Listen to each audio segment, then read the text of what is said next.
Сәлем достар, 25 желтоқсан күні біз осылай мама, Қуаныш мен үшеуміз жиналып ап, менің қазпочтамның жаңа жылына келдік. Ең басында осылай балаларға представление қойды. Главный қонақ Аяз ата болды, алдар көсе болды, қоян, тышқан жүрді.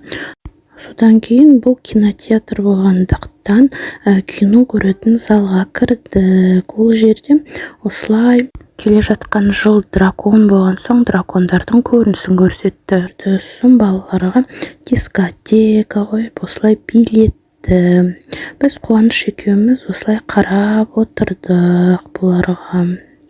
Өйткені Қуаныш әлі кішкентай, ол ондай көп ештеңке түсіне бермейді. Куда я попал деп отырған секілді болды маған. Бақырайып жан-жағына қарап. Содан кейін осындай күшті бір мультик көрдік.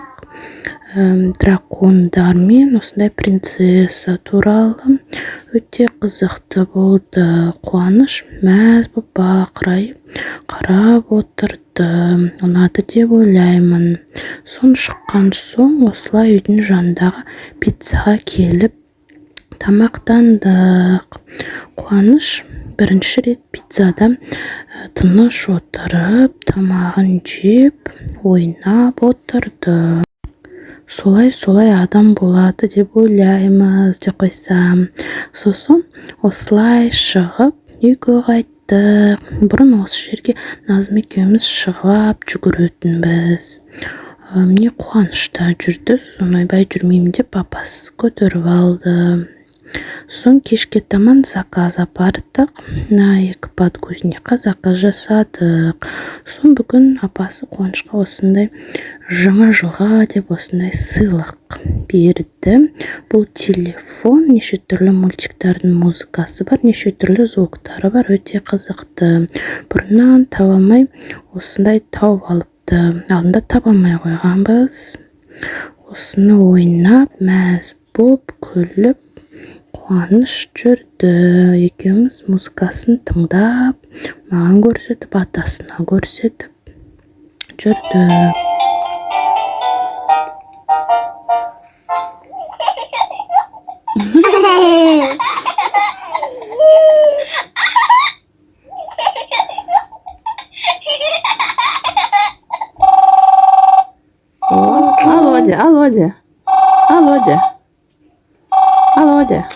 Алло.